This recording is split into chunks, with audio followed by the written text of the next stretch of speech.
Hi there, this is Unmesh from PiXimperfect, and today we're going to answer one of the most challenging questions in the world of Photoshop.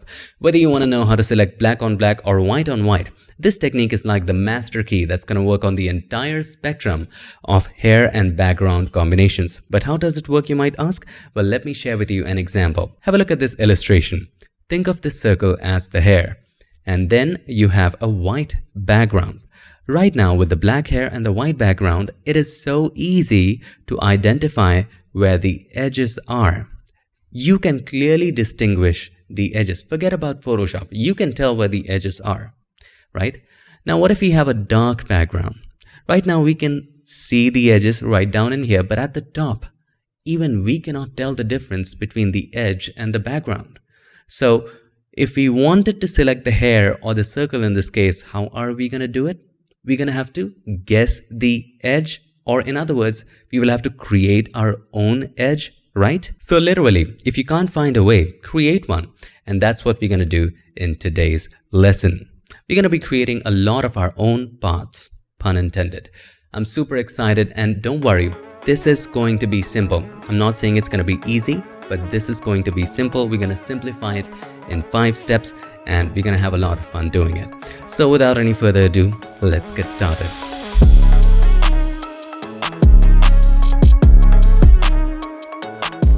Back in the magical world of Photoshop, and if you want to go ahead and download this photo and follow along, you already know, my friend, what to do. Check the links in the description. Now, before we begin, spoiler alert, as I told you before, this is not going to be easy. It is simple, but not easy. But don't worry. We're going to give you some free tools and simplifying steps to make it easier for you. Let's get started with the very first step. Step 1 is mask out the subject with the help of the pen tool. Now, where you have hair or fur or anything complicated, just stay a little inside. That's it. So I've already done it. Let me share with you how we would do it. First of all, we would go to the pen tool or press the shortcut P. Now, keep in mind, I have extended the canvas here a little bit because it was just cutting off too much. We needed a little headroom, so I have just simply extended the canvas. Don't worry about that. Anyway, so we'll go to the pen tool by pressing P, and we'll start right here. And then we'll click and drag to create a curve. Where you have hard edges, it's easy. But when it comes to hair, I'm going to quickly come here. Just stay a little inside, okay?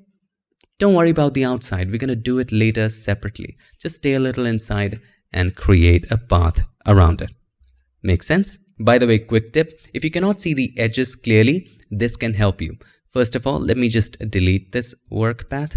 Now, we're going to create a curves adjustment layer, in the regular PiXimperfect tradition. Our attempt to create no videos without curves. Anyway, just take the slider on the right to the left. Don't worry about the details getting blown out. We just want to see the edge. Right now, once we have done that, we can clearly see the edge right here, and we can see a lot of hair. It will make it easier for us to create a path. After you are done with the path, you can always just turn it off or simply delete it. This is just for making things clear. For example, have a look. You can see the edge right here, but without it, you can barely see anything. So this is just a visual aid. Now, I have taken the time to create the path. It was not very difficult, just a simple path around the subject, because anyway, we had to stay inside.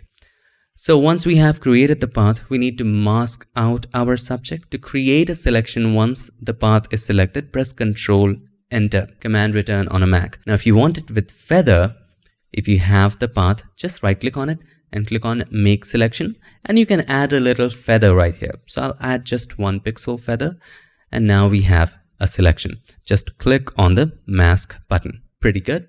Now we want to create a white background for it. So click on the adjustment layer icon and choose solid color, and let's choose white and put it under it. Moving on to step number 2, and that is soften just the edge of the hair with a dense round brush. Just the edge, not the hard edges of the skin and the body, nothing else. Just the hair or the fur areas. Now you might ask, where can I find the hair brushes? just download it. We are giving it to you for free. Check the links in the description to download the PiXimperfect hair brushes. Click on the mask of the subject and then open up the mask properties. If you cannot see this icon right there, just go to Window and then make sure properties is checked. You will see the properties, and then in here just simply decrease the density to see what other areas that we are missing out. This will help us to see which direction we need to paint in. So for this one, let's set it to 65. Now after we are done, we will definitely increase it back, but for now let it be at 65%. Now select the brush and click on the drop down. After you have installed the brush, you will see this set right here, PiXimperfect hair brushes. Now in here you will find hair close intense. Let's select this one. And if you are not using a tablet, you won't see pressure sensitivity, because right now, if you just try to paint, have a look how natural this looks. Let me make it a little larger. Have a look. With the pressure in my hand, I can control the size of the brush. I can control the opacity and the flow. So if I press harder, it will be darker and bigger. And if I gradually just decrease the pressure, see, it gets smaller and softer. Now, if you don't have a tablet, no need to worry. Just go to Window and then Brush Settings. Now, in the Transfer tab, we have set the flow to pen pressure. Opacity is set to off for this brush. For some other brushes, it is set to on, but this brush is a little more intense, so I've turned off the opacity control.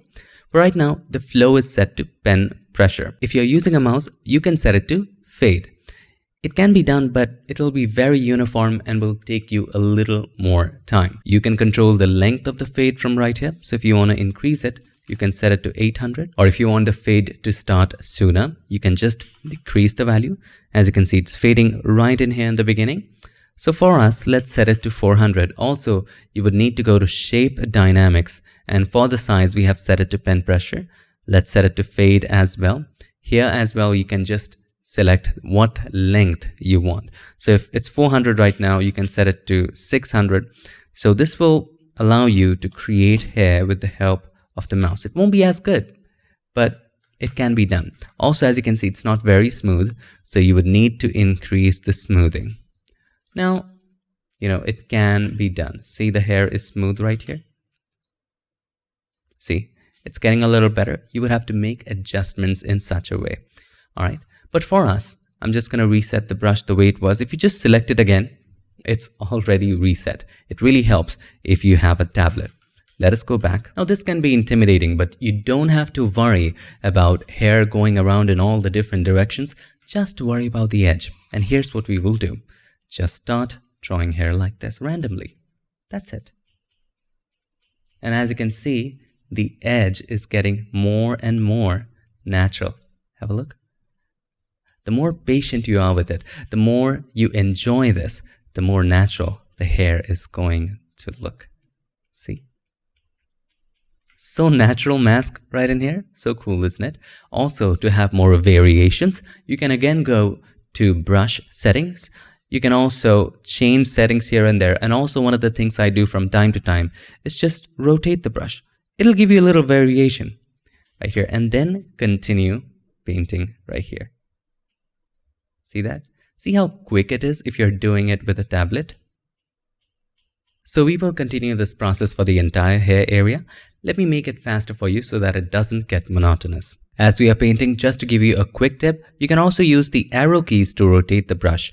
So if you just hold the left arrow key or the right arrow key in your keyboard, see, it is rotating the brush. Pretty cool, isn't it? Keep in mind, we are painting with white inside the mask, making the hidden hair areas visible. Now, if you want to work a little more on the outside areas for a little while, you can also choose the hair close, not the intense one. The intense one is the one that we are working with. This is a little more lighter. This is where opacity with pen pressure is also turned on. So this is a little lighter for the outside areas. Let's go back to the intense.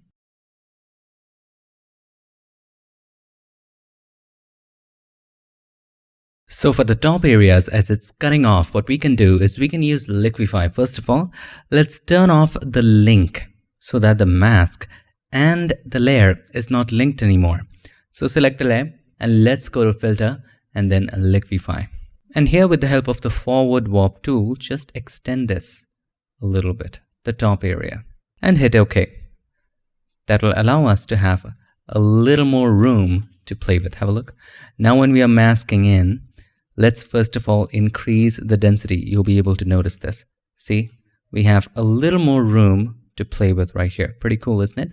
Let's decrease the density again. Now as I increase the density, I can see that I accidentally painted a little bit here. So we need to fix that. So with the help of the regular brush tool, black as the foreground color, let's just take that away. Now it is time for us to resume painting the hair. Let's go back to the intense brush, hair intense, and let's start painting back.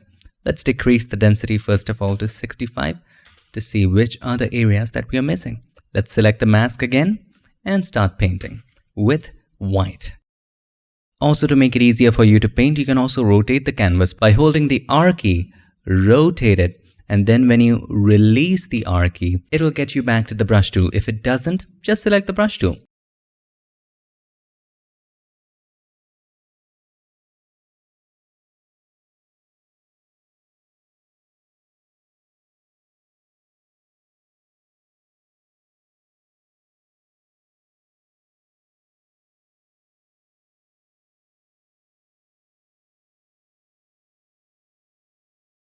Now that we are done with step number 2, have a look. It's already looking fantastic. Look at the edge. It is just looking so good and so realistic in some areas. However, there are so many more things we can do and we are just getting started. Now, if you want to stop here, if it looks all right for you at this step for your image, you're welcome to do so. Let's move on to step number 3. In this step, we'll open up the hair using the wide hair brush. So have a look right now. The hair that we painted, it is very close to the edge. It is not opening up, right? So to open that up and to add more random hair in here, just select the hair wide brush and start painting a little bit on the outside. So select the mask, white as the foreground color, and just start adding these strands on the outside.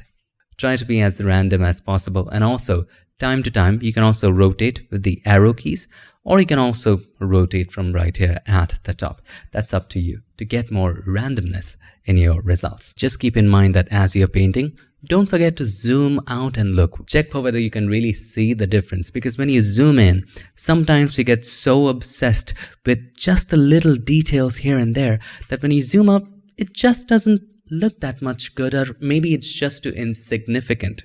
So time to time, it helps if you just zoom out and have an overall look at the image as well. Now we're going to make it faster for you again. Let's get started. Time to time, you can also increase the density and then check for it as well, and then make little changes here. If you want to adjust with the intense brush, the close intense brush, you can also make some changes if you see something lacking here and there.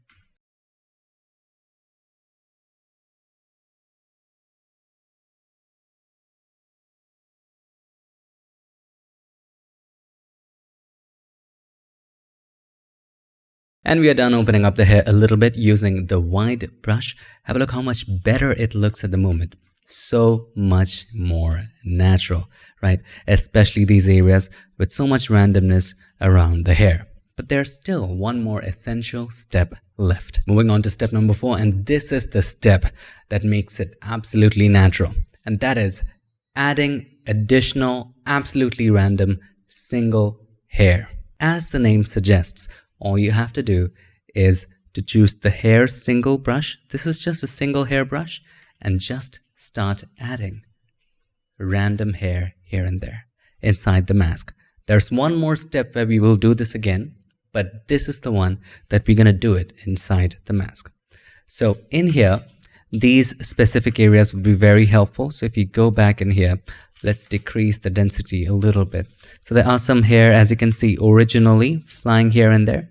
That's what we're going to paint back in. You don't have to be accurate because it doesn't really matter in this case. So just paint in these random hair here and there, and just by doing so, look how natural it gets. So that's what we're going to do all over the image. Get creative, get crazy. It's up to you as to how you want to construct the hair.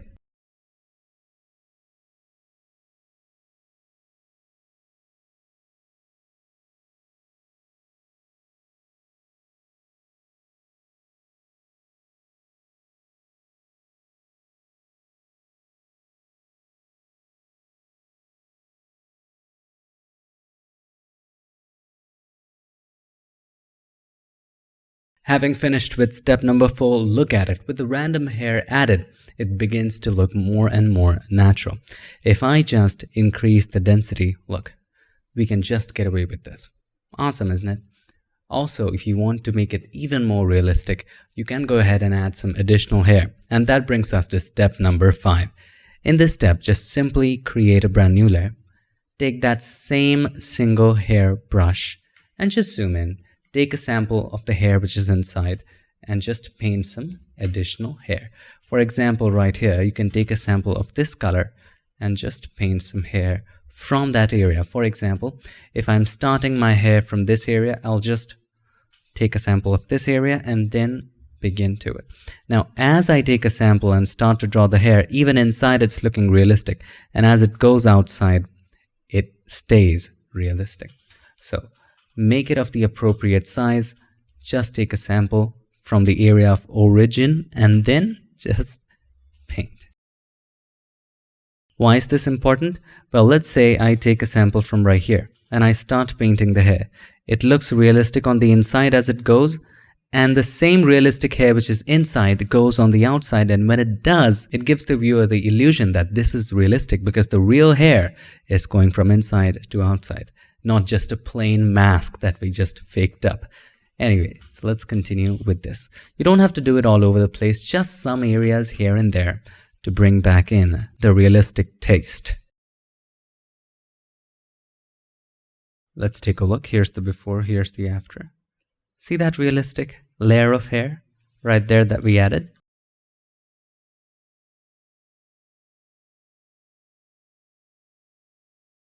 As you can see, we have added a lot of crawling hair in here. So here's the before. Look at this area. It's just adding so much to that. Look at that. So there you have it, my friend. Now, if you want to make it even more exciting, have a look. Some areas are a little blurred, so the hair in the mask should be blurred as well. So you can go to the mask, select the blur tool right over there. It's in the smudge group, blur, sharpen, smudge. Same group, select the blur tool. Strength, you can set it to 20% and just start blurring some of the edges. Have a look. It's just so sharp in there. Just blur it a little bit. Make sure the mask is selected when you do so. You can also go to the additional hair layer and blur the hair in those areas as well. Just make sure you uncheck sample all layers because we don't want to sample the whites and stuff. So let's start blurring it. Some of the hair right here. Just a little touch. A little bit more on the mask. Select the mask. Blur it a bit more.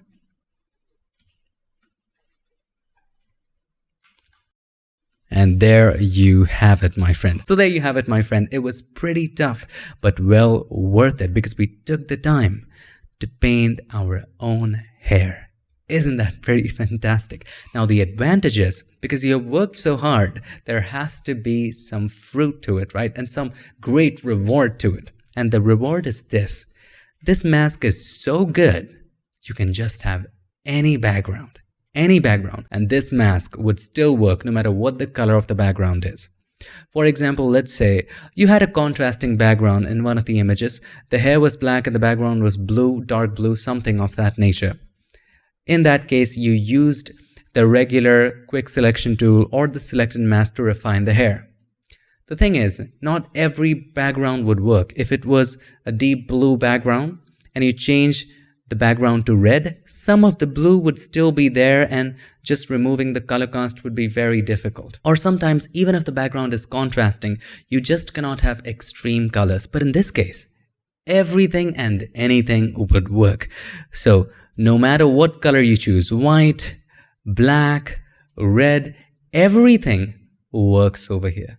See, no matter what you choose. Now we can make it a little more exciting by creating a spotlight at the back. Let's create a gradient. And we want a gradient with white. So on the left hand side, we want white. And as it goes towards the right, no color in there. Hit OK. And change the style to radial. And we want to move it right over here, probably. Let's increase the scale to about 150, or let's go for 175 and just decrease the opacity to about 20%. And there you have such an interesting background. Now, if you want more to it, we can add a little noise to it by pressing Ctrl+Shift+N, Command+Shift+N. Change the blend mode to overlay, fill with overlay neutral color. Let's go to filter, convert for smart filters, hit OK, filter, noise, and then add noise. Let's go for about 45%. We can always decrease the values later. And let's also blur the noise. It's just too sharp. Let's go to filter, blur, Gaussian blur. Let's go for 0.7 or 0.8, or sometimes 1 works as well. So 0.8, great for this noise. And now have a look at the background. Also, we want lesser noise in the highlights. So double click on the right hand side of the layer. Take the slider of the right to the left. Now you can hold the Alt key or the Option key. Click on the slider to separate it. And then take it all the way apart. Just like so. Hit OK. There you go. A much more realistic noise. Now, of course, you can decrease the opacity. I would set it to about 50% or 75-ish. And there you have a very interesting background. Now, some of you are like, now, Unmesh, how do I reduce the banding? Well, just increase the bit depth. Let's go to image mode. From 8 bits, let's change it to 16-bit. And you will notice that all of the banding is gone. Maybe YouTube is not rendering properly, but trust me, it's gone. So that's how, my friend, we can select dark hair on dark background or light hair on light background. This technique would work with every difficult scenario. Just a little recap, and the recap is kind of little simple. When you mask out the subject in the hair areas, stay a little inside, and using the hair brushes, just paint back in the hair. And in the end, you can also add additional hair as well. That's pretty much it. I hope you enjoyed this video, and if you did, make sure to give us a like, and also don't forget to subscribe, and not just subscribe, ring the bell so that you, my friend, don't miss any other future tips, tricks, or tutorials. I would like to take this moment to thank all these nice and amazing people for supporting PiXimperfect on Patreon and helping keep PiXimperfect free for everybody forever. Thanks so much for all your support. Thank you for watching. I'll see you on my next one. Till then, stay tuned and make sure that you keep creating.